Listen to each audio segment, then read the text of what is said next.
Oi, bom dia. Nós vamos estar mais uma vez iniciando o nosso culto ao Senhor Deus, onde a gente tem um tempo, tem um momento para refletir a respeito da Bíblia, a respeito da revelação de Deus para com todos os homens, toda a humanidade, tá bom? É um momento, inclusive, de aprofundamento teológico a respeito dessa revelação, que vai além da Bíblia. Né? Vai muito além da Bíblia. A Bíblia, como já temos lembrado, é um jeito humano de tentar, dentro do possível humano, explicar algo que é muito maior, que é muito difícil para que os homens compreendam muito bem. E tanto é assim que o próprio Jesus, não é? Que é a máxima, vamos dizer assim, é o máximo da revelação de Deus aos homens. Jesus passou muito do seu tempo dizendo, olha, antigamente foi dito isso e isso, as pessoas entenderam isso e isso a respeito de Deus, a respeito da revelação, eu, porém, vos digo isso, isso e isso. Ele dá uma nova compreensão de algo que os homens não compreenderam no passado. E não fica muito complicado, né, ver isso, não. Quando a gente percebe que a revelação de Deus é o próprio amor, porque Deus é amor, e a Bíblia se preocupa em mostrar isso muito bem. A essência de Deus é o amor, né? E vem Moisés, ou Davi, e vem falar sobre Deus dizendo para matar, destruir, perseguir, assaltar, fazer males com pessoas, com outras pessoas, né? Aí encontra justificativas, né, para fazer isso, mas eles compreenderam isso. Como é que o amor de Deus iria orientar uma coisa dessa? É totalmente antagônico, é totalmente contrário à essência do amor de Deus. O amor de Deus não é só com Moisés, não é só com os judeus, mas foi com toda a humanidade, todas as pessoas, inclusive as vítimas, né? As vítimas de Moisés, dos israelitas e de todos que, em nome de Deus, perseguiu, matou e fez toda atrocidade a essas muitas pessoas. Deus amou todas essas pessoas igualmente, ama a mim e ama a você. Né? Então, a revelação de Deus é exatamente isso, é algo muito simples. Mas tão simples que a mentalidade humana não consegue entender perfeitamente. Nós temos a facilidade de julgar Deus pela nossa experiência, pelos nossos sentimentos. Então, Deus só ama até onde eu consigo amar. Né? Deus age e reage às pessoas como eu ajo e como eu reajo. E, na verdade, não é nada disso. Deus está muito além disso. Deus é a essência do amor. Né? E aí, os homens que escreveram a Bíblia dentro dos seus limites, claro, não conseguiram entender. É preciso que Jesus venha e reexplique, não é? Demonstre, não é? Exatamente a revelação de Deus, não só com os israelitas, mas com toda a humanidade, sem nenhuma exceção. O que foi muito difícil para eles e tem sido muito difícil para nós entender isso, entendeu? Deus ama somente Aí a gente afirma, né? Deus ama somente os que pensam, que agem, que creem, que atuam, que são religiosos como eu sou. Deus não ama as pessoas, né? Deus não age e abençoa, não ama e abençoa as pessoas que são diferentes. Pelo contrário, Deus ama intensamente todas as pessoas, sem nenhuma exceção. Tá? No Salmo 119, versículo 105, a Bíblia diz assim: lâmpada para os meus pés é a tua palavra, e luz para o meu caminho. Muito conhecido esse versículo, né? Muito conhecido, muito lido, né? Muito até utilizado para, né, para muita coisa. Mas a paráfrase terapêutica diz o seguinte: somos bem-aventurados, pois o Senhor Deus, pela sua graça e por seu Espírito, nos fazendo parecidos com Jesus, né? Ou seja, nesse processo que o Espírito opera em nós, esse processo de santificação, tem nos levado a ter a sua palavra como lâmpada para os nossos pés, como luz para o nosso caminho, não só nos mostrando a vida por seus olhos, por sua compreensão, por seu entendimento, pelo seu amor, né? Mas nos guiando pelas veredas da sua justiça. Ele não somente nos dá uma visão, a mente de Cristo, não somente nos dá uma visão de como Deus enxerga as coisas, né? Mas também ele nos guia para que a gente seja agradável a essa maneira que ele enxerga as coisas. Tá bom? Então esse é o Salmo 119, versículo 5. Assim, o nosso culto a Deus, a gente tem afirmado que com essa visão, o nosso culto a Deus é inteiramente terapêutico. É um culto terapêutico, tá? Ele busca compreender o amor terapêutico de Deus com o mundo e nos inclui nisso, tá? A maneira amorosa de Deus nos ver, nos compreender, né, nos amar, de conviver conosco, nos respeitar, enfim, nos acolher. A maneira terapêutica de Deus nos acolher, apesar das pessoas que somos, né, com o anseio dele de querer fazer em nós pessoas cada vez mais agradáveis a ele. Ele sabe que de nossa parte é complicado esperar isso, mas ele se dispõe a agir, a fazer isso em nossa vida. Tá bom? O amor é o que a gente busca compreender, o amor acolhedor de Deus com cada pessoa, mas não é nem na ideia do coletivo, é na ideia individual. Deus está aberto a receber cada indivíduo, cada pessoa com sua própria característica, né? Do jeito que cada um é. Tá? E aí ele usa, né, entre outros atributos dele, ele usa a onisciência, a onipotência, a onipresença. Ele usa tudo que ele tem. Ele não ama, né? Então ele usa tudo que está disponível nas mãos dele para alcançar, abençoar e, se possível, salvar o máximo de pessoas possíveis sobre a face da terra. Tá? Tudo voltado ao seu grande amor para com todos nós, para com todas as pessoas. Muito bem. Hoje é domingo, a gente fala sobre o verdadeiro culto a Deus, ou a gente tem lembrado sempre exemplos de verdadeiros cultos a Deus, né? E no domingo a gente sempre fala sobre a casa de apoio, tá? Aqui nós temos, bom dia, nós temos a irmã Maria Arideia, temos o Adson, né? Bom dia a vocês. Alegria em estar cultuando a Deus com vocês, tá bom? Então, sobre a Casa de Apoio Solidário. Um grande exemplo de culto verdadeiro a Deus. Aí tem aqui alguns argumentos, algumas, né, frases que eu queria mencionar.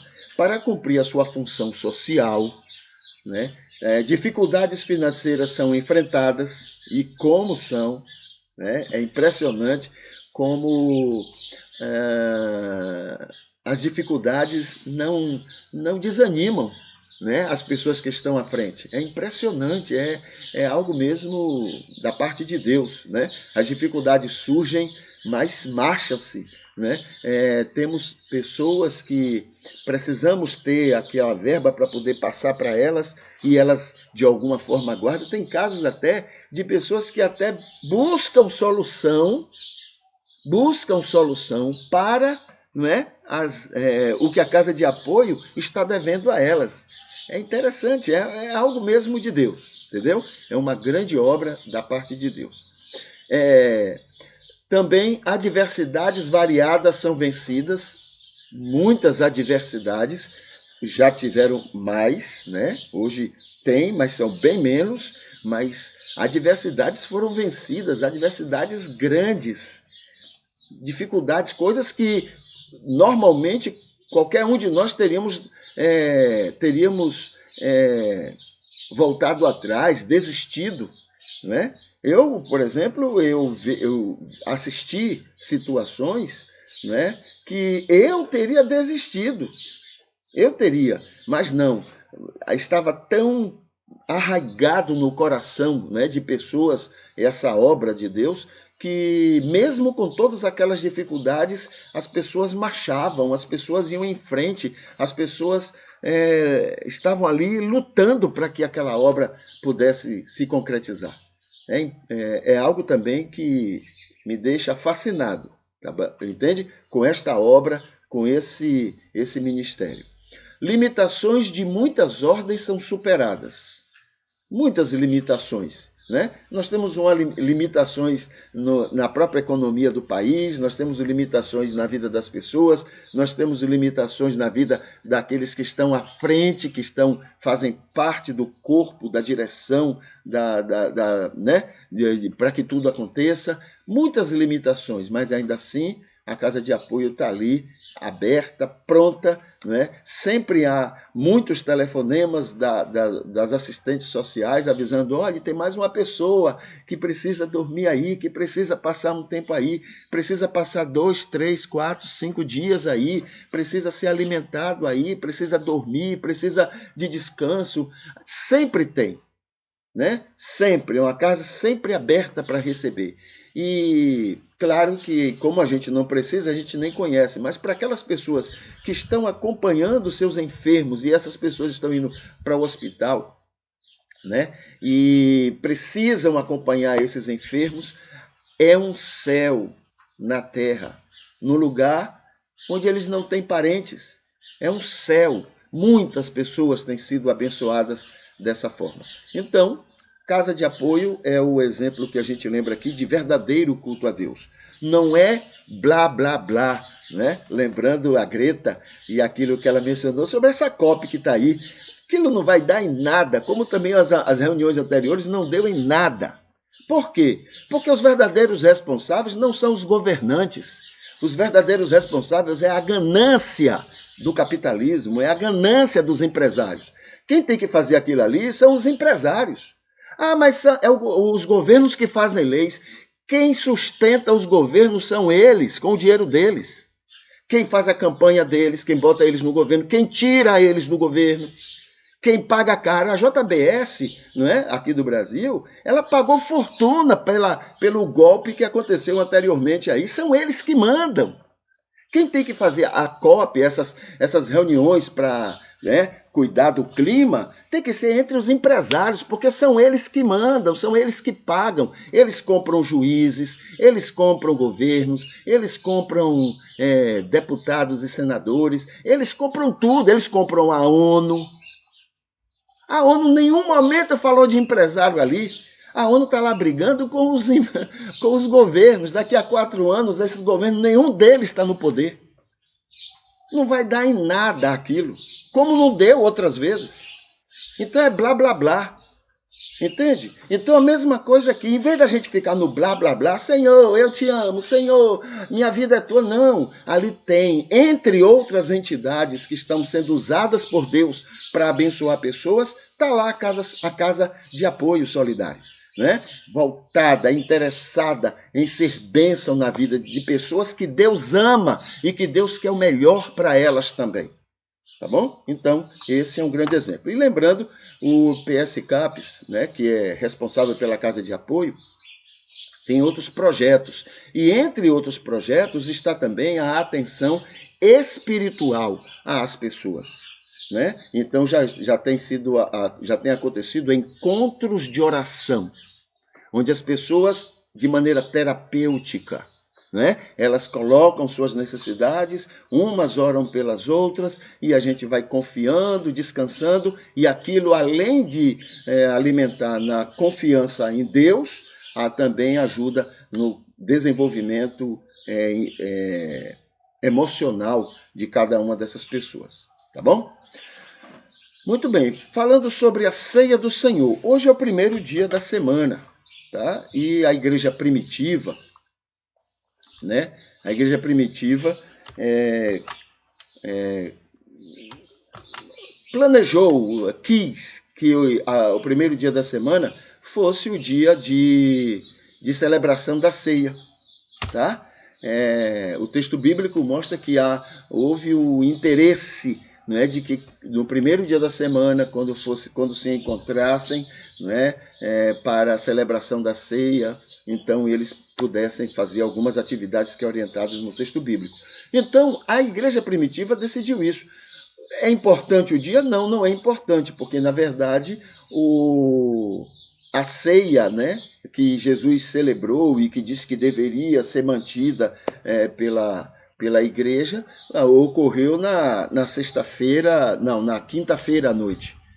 Né? Então não é isso que é fundamental. O fundamental é estarmos relembrando, estarmos sempre alimentando a nossa lembrança sobre o que significa a ceia. A ceia é um simbolismo, é uma maneira da gente ficar atento, não é, ao que Deus fez para nos salvar.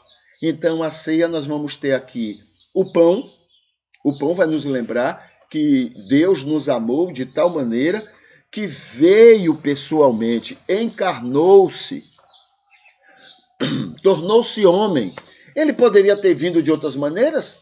Sim, como ele já habitava, já estava no meio dos homens antes. Mas dentro do projeto de Deus, para salvar o maior número possível de pessoas, conhecendo bem as criaturas que somos nós, o melhor projeto, a melhor ideia era ele vir encarnado, tornar-se homem. E ele se tornou homem. Né? Então, ele passou um tempo entre os homens e isso foi uma grande demonstração do amor dele. A outra coisa é o preço que ele pagou fazendo essa escolha. O preço foi a morte. O preço foi a cruz. O preço foi a traição. Né? O povo chamado de Deus, o povo de Deus, esse povo crucificou ele, matou ele, né? Porque ele era de Deus. Vai dormir com um barulho desse. Né? Então, eu vou dizer assim, já que somos religiosos e cremos, né, em Deus e todos nós temos uma vida comprometida com Deus, vamos dizer assim, nós, não foi o mundo, não foi o ateu, não foi o materialista, não foi os piores pecadores na nossa concepção, né? Não foram eles que mataram Jesus, nós matamos Jesus. Né? Então, esse foi o preço que ele pagou por nos amar, porque veio ao mundo, porque era o melhor projeto para salvar o maior número possível de pessoas. Então, em aceitar esse projeto, em aceitar essa morte, que foi uma morte real, ele era Deus, mas ele era homem também. Ele sofreu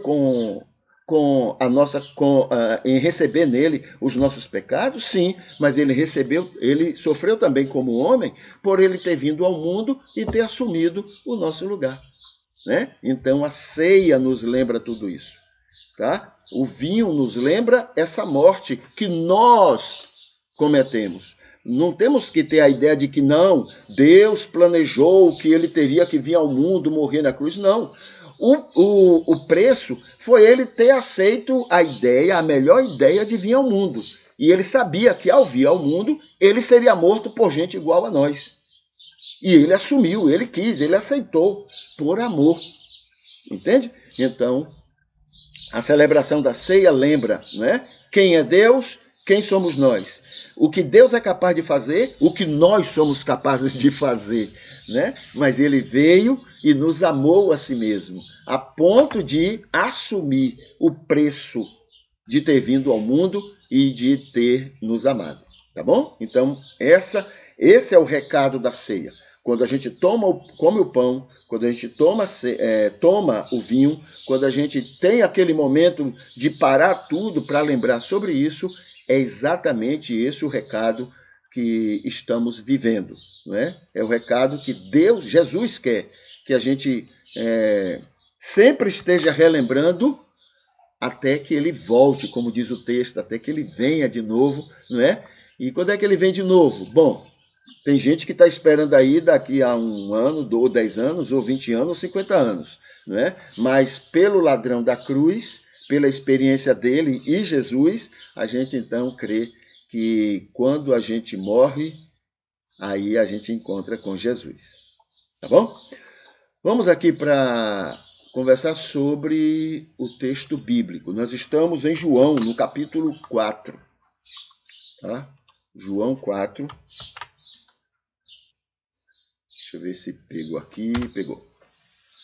João 4 é o encontro de Jesus com a mulher samaritana. Tá? Então vamos ver aqui. Estamos no versículo 13. E replicou-lhe Jesus: todo o que beber desta água tornará a ter sede. Ele está falando da água que ele pediu, não é? Para a mulher, e que ela disse assim: como é que você, sendo judeu, não é, pede água a mim, que sou samaritana? Né? Que humilhação você está se colocando, né? Porque vocês, judeus, são tão prepotentes, tão preconceituosos, né? Como é que você superou esse preconceito, superou, né, essa prepotência toda para poder me pedir água? Aí Jesus, então, né, naturalmente, explicou outras coisas a ela, e dentre essas explicações, ele apresenta que ele tem um ministério espiritual, não aquela questão, né, existencial, não aquilo, mas algo espiritual. E aí ele vai falar, aproveita a questão da água, e ele diz então que eu tenho para oferecer a você algo, não é, que vai matar a sua sede eterna, vai resolver o seu problema eterno. Não é algo como essa água aí que eu estou pedindo, que mata a sede por um tempo e depois você volta a ter sede. Mas o que eu posso lhe oferecer é algo que é permanente, não é, que é para sempre. Você nunca mais terá sede, né? Aí é o que ele coloca aqui no versículo 14. Mas aquele que beber da água que eu lhe der, nunca terá sede, nunca mais terá sede. Pelo contrário, a água que eu lhe der se fará nele uma fonte de água que jorre para a vida eterna. Então vai ser algo permanente. É claro que há aqui toda uma linguagem, não é, metafórica, toda uma linguagem figurativa, não é, que para ela era fácil de compreender. Lembremos sempre disso. Quando a gente usa ilustrações, né, quando a gente vai contar alguma coisa e usa uma ilustração, a gente nunca quer complicar. Entendeu? A gente nunca quer complicar o que a outra pessoa está ouvindo. A gente quer deixar o mais mastigado possível para que ela entenda. Pode ser que a ilustração que eu use para aquela pessoa, né, eu a conheço, ou eu imagino que conheço, e eu use uma ilustração com ela, pode ser que para outra pessoa aquela ilustração não ajude tanto. E a pessoa diz: ué, está complicando? Bom, complicando para você que não conhece aquela ilustração, né? Não é da sua vivência. Mas para aquelas pessoas que têm vivência com aquela ilustração, você está querendo facilitar o entendimento dela. Tá? Então, para aquelas pessoas, para aquela época, e havia muito ali uma cultura apocalíptica muito forte, né, naquela região, quando as pessoas, por causa da prepotência dos judeus, não é, eles se sentiam como que envergonhados, digamos assim, eles se sentiam frustrados pelo fato de que Roma, que era um império, não é, dominado por um deus ou deuses diferentes do Deus de Israel, e Israel, na sua prepotência, acreditava que o seu Deus era o único Deus, era o Deus mais poderoso, não é? Então, aí eles, na cabeça deles, como é que eles ficavam? Ué, o nosso Deus é super poderoso e o nosso Deus nos deixa submeter, não é, a um povo de deuses falsos ou de deuses menores, né? Então, na cabeça deles, na prepotência deles, eles se sentiam envergonhados, se sentiam isso mesmo, frustrados, não é? O nosso Deus, a gente fala tanto que ele é poderoso, que nós somos o povo dele e nós estamos submetidos a esse povo pagão, a esse povo idólatra. Então, para tentar arrumar isso, essa ideia, então, desde os tempos de Babilônia, né? Lembra que Babilônia, que Israel, os judeus estavam sob o domínio dos babilônios. Então, desde aquela época, começou-se a desenvolver uma cultura apocalíptica. Qual é a ideia da cultura apocalíptica?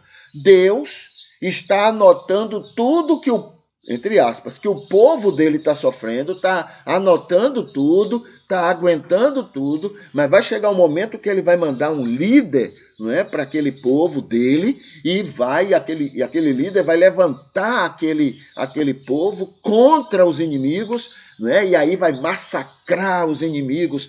A ideia chega a usar até em Apocalipse, né? É usado esse termo que eu vou dizer agora.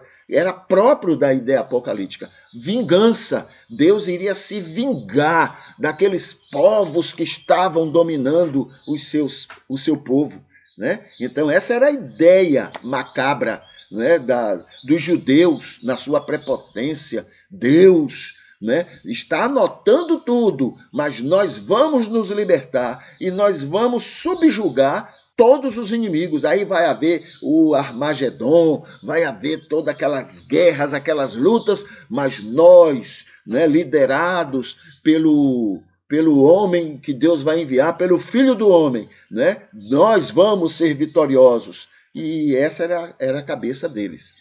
Bem longe de Deus, né? Isso aí. Bem longe da ideia de Deus. Aí, quando vem Jesus, eles estão esperando esse líder mesmo, né? Eles estão... quando vem aquele negócio de bem-vindo ao que vem em nome do Senhor, né? Quando ele entra em Jerusalém, a ideia é essa, é de um líder político para vencer os inimigos. Entende? Então, isso é próprio da prepotência. Olha, prepotência mais religião é esse desastre mesmo. É uma coisa totalmente fora do propósito de Deus. Tá? Israel não lembrava, nem sabia que Deus amava os romanos muito. Que Deus amava todos os povos muito. Não era pouquinho, não, era muito. Deus ama e amava os romanos e os judeus da mesma forma. Todos eram alvo do amor, da misericórdia de Deus. Então não tinha esse negócio de que esse daqui é bom e esse vai matar o outro. Não cabe dentro da concepção da revelação divina. Entende?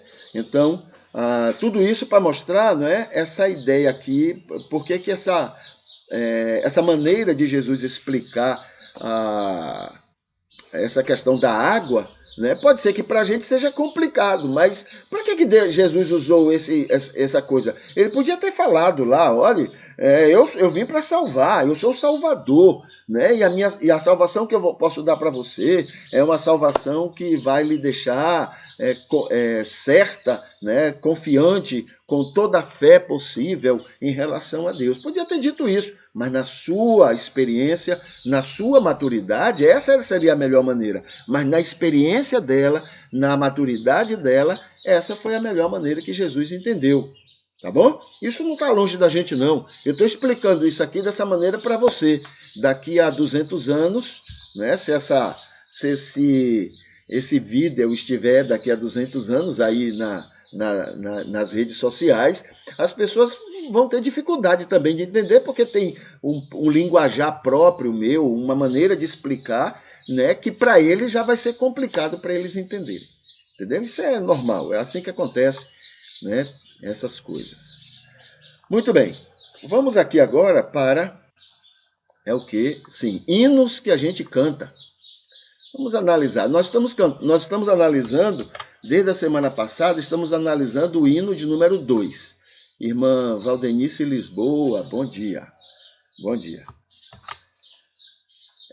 Estamos analisando o hino número 2, né? Já falamos da primeira estrofe do hino 2 na semana passada, e hoje a gente vai falar sobre essa segunda estrofe, que não é uma... É interessante esse hino, muito peculiar, né? Então, nessa segunda parte, digamos assim, ele diz assim, deixa eu começar pelo primeiro, né? Justo és, Senhor, nos teus santos caminhos, és digno de todas as tuas obras. Aí elogiamos, rasgamos elogios a essa primeira parte. Aí vem agora a segunda parte. Eis perto estás dos que te invocam, de todos que te invocam em verdade. Olha, tem duas coisas aí exageradas e que não são reais. Perto estás dos que te invocam? Não. Perto estás de todos que tu amas. Entendeu? Quando você ama, você não fica de longe esperando que o outro queira estar perto de você, não. Você ama. Você cria situações para estar perto do outro. Entende? Então, essa coisa de que essa ideia do paganismo, porque isso é uma ideia do paganismo. O paganismo acredita, né? Quem é pagão, quem acredita naquele tipo de Deus lá, né? Ele acredita assim, o Deus dele, ele fica de braço cruzado, distante, né? Ele fica ali, todo poderoso, e você fica lá criando situações para chamar a atenção dele. Aí você tem que criar também várias situações, não só para chamar a atenção, mas para ser agradável a ele. Você fica inventando mil coisas. Você passa 40 dias de oração. Você passa 21 dias de oração, jejum. Você faz de tudo para agradar, não é? Você tem aquela ideia de que ele gosta daquilo. Aí você fica inventando palavras para que ele se sinta elogiado por você, né? Você fica falando aquelas coisas bonitas. É assim que o paganismo trabalha com o Deus deles. O nosso Deus não é assim. O nosso Deus ama. A Bíblia coloca que ele primeiro nos amou e que, por causa desse primeiro nos amou, ele é que vem ao nosso encontro, ele é que vem nos buscar, ele é que vem... Olhe, ele vem criar situações para ele ser aceito, amado, querido, entendeu? Porque ele ama. Ele não fica de longe. Então, perto estás dos que te invocam? Primeiro que a gente nem invoca.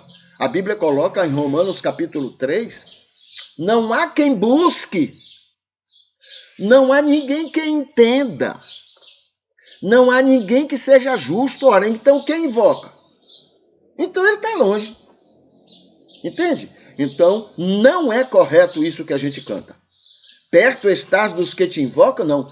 Perto sempre estás daqueles que tu amas. Aí são todas as pessoas.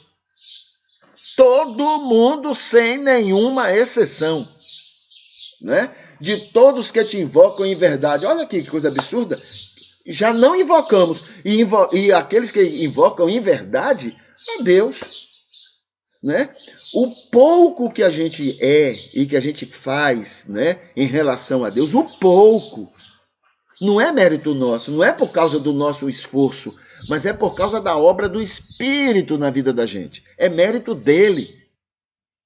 Eu tenho dito, né, até para que eu compreenda, nós somos como Fusca 68, né, ano 60, 1968, quer dizer, Fusca é Fusca. E ainda daquele tempo, né, nós somos essa lata velha.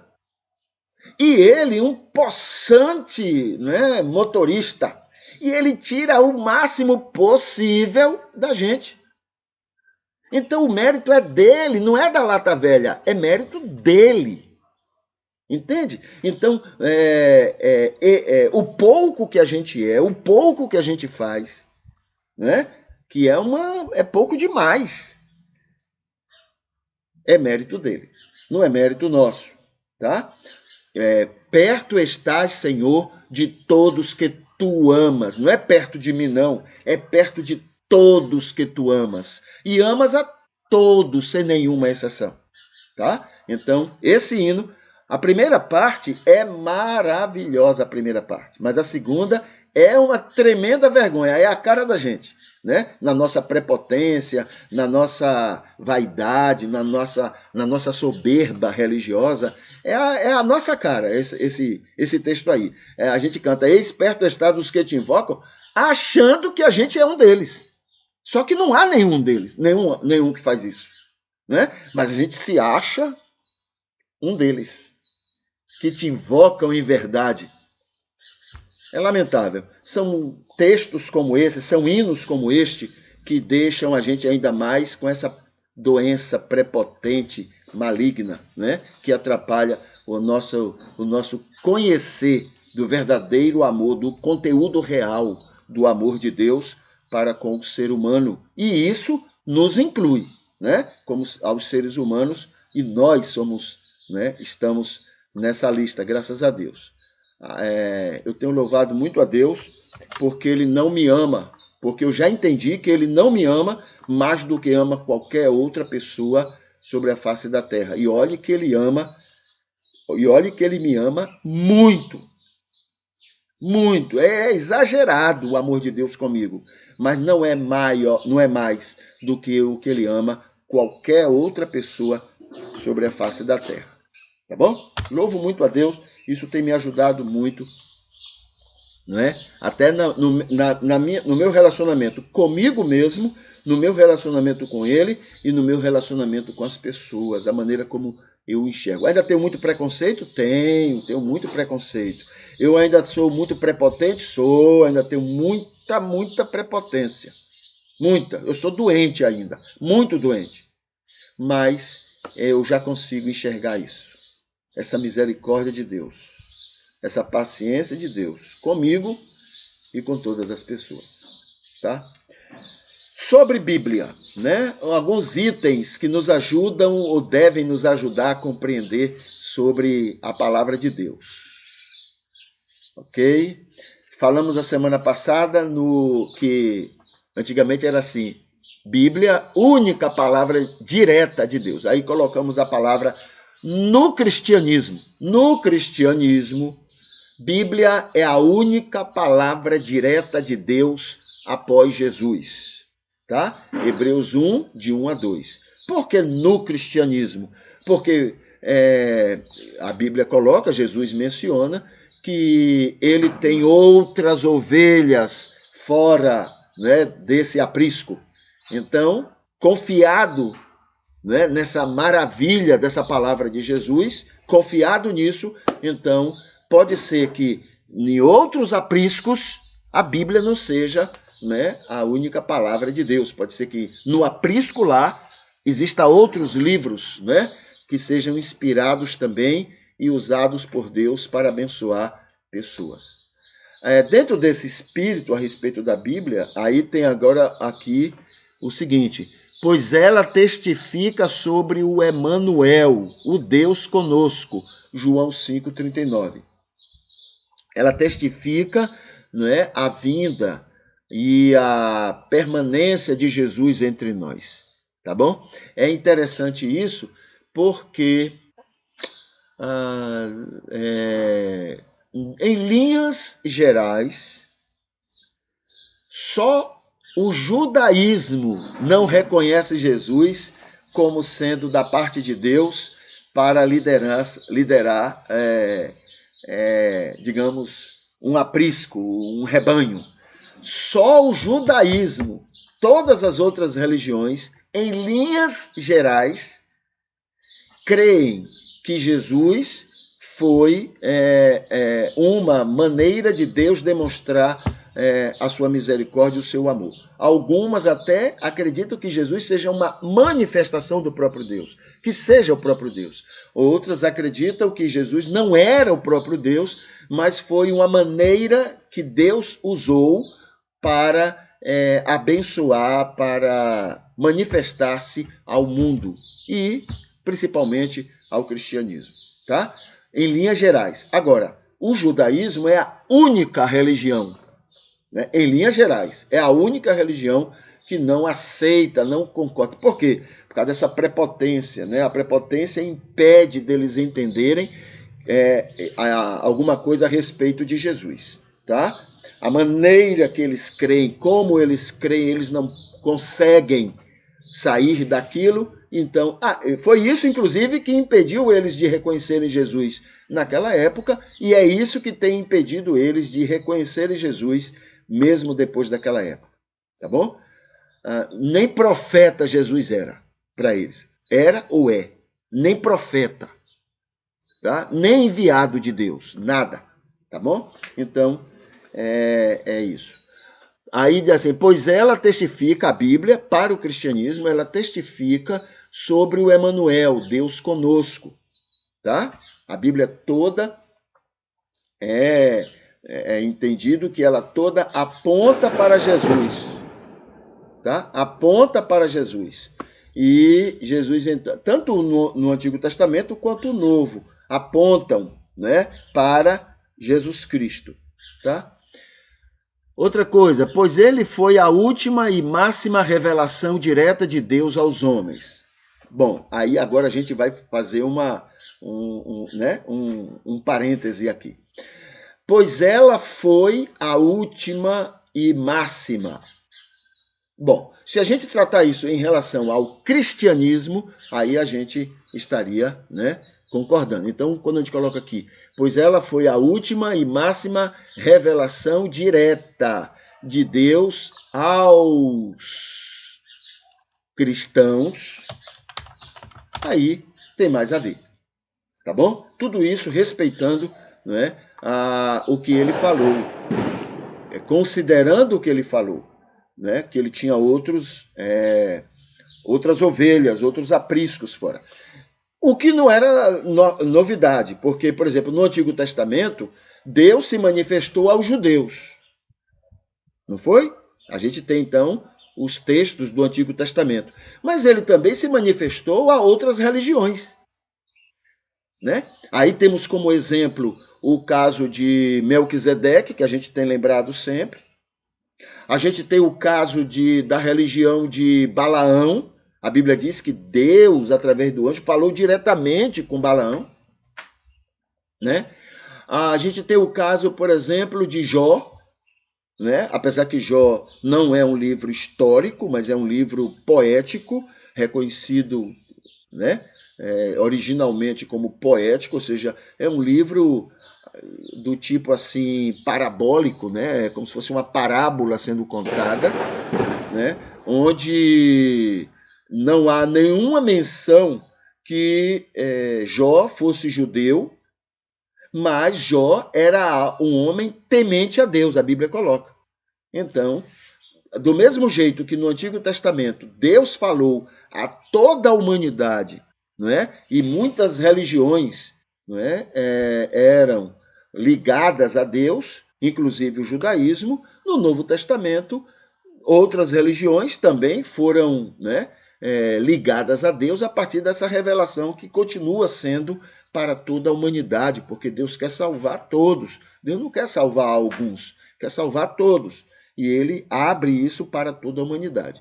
E o cristianismo é uma delas, né, que tem esse conhecimento. Apesar que não é o fato de serem cristãos que a pessoa está salva, mas pelo menos é um instrumento que tem a mais, né, para Deus se manifestar neste mundo. É um instrumento assim meio cabuloso, mas, né, ruim conosco, pior sem nosco, sem a gente, tá? Que mais aqui? Deixa eu ver. Basicamente isso. A gente fica aqui e a gente vai. Deixa eu anotar aqui. Deixa eu anotar aqui o que a gente já conversou. Pronto, tá aqui. E aí a gente vai agora para o Facebook. Vamos ver o que é que tem no Facebook que a gente pode destacar nessa nossa conversa agora. Deixa eu botar aqui nos comentários. Aqui. Deixa eu atualizar o Facebook aqui.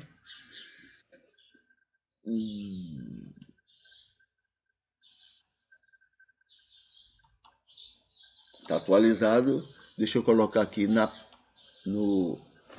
janela, tá bom? Então tá aqui o Facebook, né? Deixa eu baixar aqui para poder ficar mais espaço, ok? Então tá aqui. Vamos começar pelo culto de hoje. Aqui está o culto de hoje, né? Já temos aqui 2 curtidas, que é a Maria Arideia e a Valdenice Lisboa, né? E aqui estão o conteúdo de alguns comentários que nós já colocamos sobre ele. Aqui está falando sobre o dia de hoje. Hoje, o dia é o dia 14, dia do Bandeirante. E é dia do Bandeirante, mas já temos descoberto pela história o grande mal que os bandeirantes fizeram, né, ao nosso país, em nome de tomar riquezas das terras indígenas, em nome disso, né, mataram tantos índios, escravizaram tantos índios. Então, na verdade, esse dia do Bandeirante é um dia de vergonha. A diferença entre tem assim, bandeiras e entradas, né? Não é isso que a gente aprendeu na história? Eram 2 tipos de grupos bandidos que invadiram as terras brasileiras para matar, roubar e destruir, não é?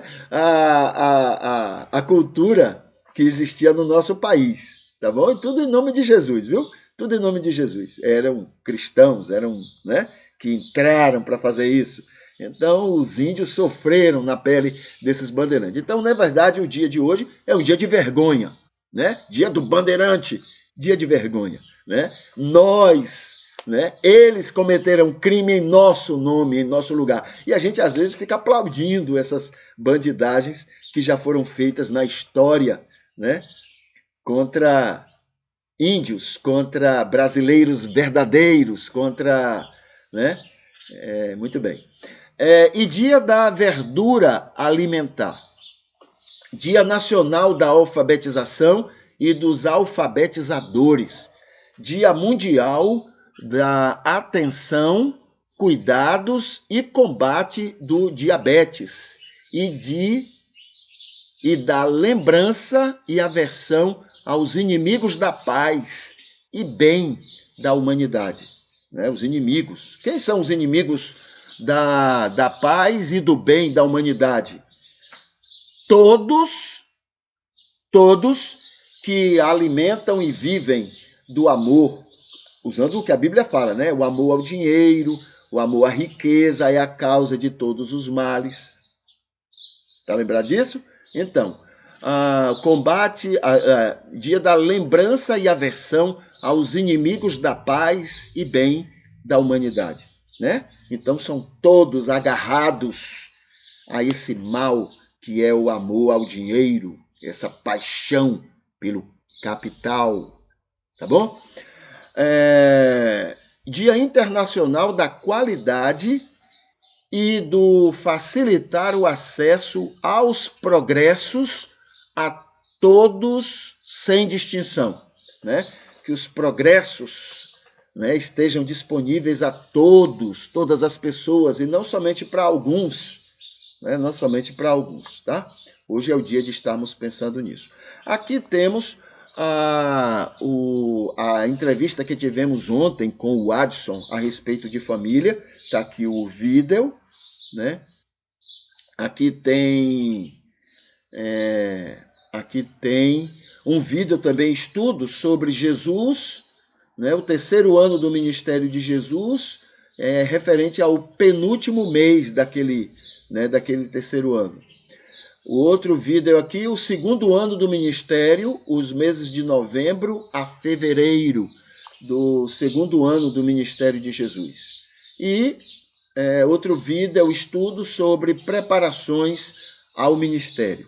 Tá? Então, todos os fatos, tudo o que aconteceu nesses períodos. Aqui tem um comentário sobre o filme que eu assisti, o filme A Cor Púrpura. Né? A Cor Púrpura. Por que está aqui? Porque é um filme rodado em um país de origem cristã, na época do auge, né, do cristianismo naquele país. E todas as dores, todos os sofrimentos que estão sendo mencionados aqui, né, têm a ver com o nosso mau testemunho cristão no mundo. Tá? Então esse filme chama muito a atenção disso. Aqui tem uma palavra sobre 11 de setembro, é dia de lamentar o terrorismo no mundo, né? É o dia de lamentar. Por que a gente fica preocupado com isso? Não é pelas pessoas que morrem explodidas, né, por aí, não. A gente tem isso porque a mãe do capitalismo sofreu aquele atentado, então a gente fica reverentes, né? Porque é ela que sofreu isso. Agora, por que ela sofreu isso? Porque ela tem causado os motivos para isso no mundo. A gente colhe o que planta. A gente colhe o que planta. Entendeu? Então, por que não acontece aquilo em outros países? Não é? Porque quem colhe vento, como é? Quem planta vento, colhe tempestade. Quem planta ódios, colhe ódios. É isso que esse texto aqui está chamando a atenção, tá bom? Serve para nós, né? E o nosso patriotismo serve muito para a gente rever isso aí. Aqui é um vídeo sobre o PS Capes, né? E aqui o culto de ontem. O culto de ontem foi curtido por Reginaldo Trajano, Ivete Espíndola, Vânia Costa, Maria Arideia e Kátia Lauton, tá bom? Então, esses queridos curtiram o culto de ontem. Vamos aqui para o nosso momento de oração. Deixa eu desligar aqui, tirar o Facebook, tirou da janela. Vamos aqui para o nosso momento de oração. Nossa oração é um poema, como temos feito nesses últimos dias aí, né? O nosso poema de hoje diz assim: Senhor Deus, antes de tudo te louvamos e agradecemos pelo domingo que tu nos dás, um dia inteiro para cultuar, pela importância dele para nosso espírito e nossa saúde, pelo que ele promove em nós e no nosso viver a te adorar. Pedimos que isto faça muita diferença em nossa vida e calma, nas nossas convivências, nas nossas convivências e relacionamentos cotidianos, que as pessoas desfrutem disto que age em nossa alma, que todos sejam gente por ti e para ti muito amadas. Te louvamos pela Casa de Apoio Solidário, teu projeto, por ser uma maneira maravilhosa de te servir e te adorar, pelas pessoas que são alcançadas com este afeto, pelas pessoas que se oferecem para este amar.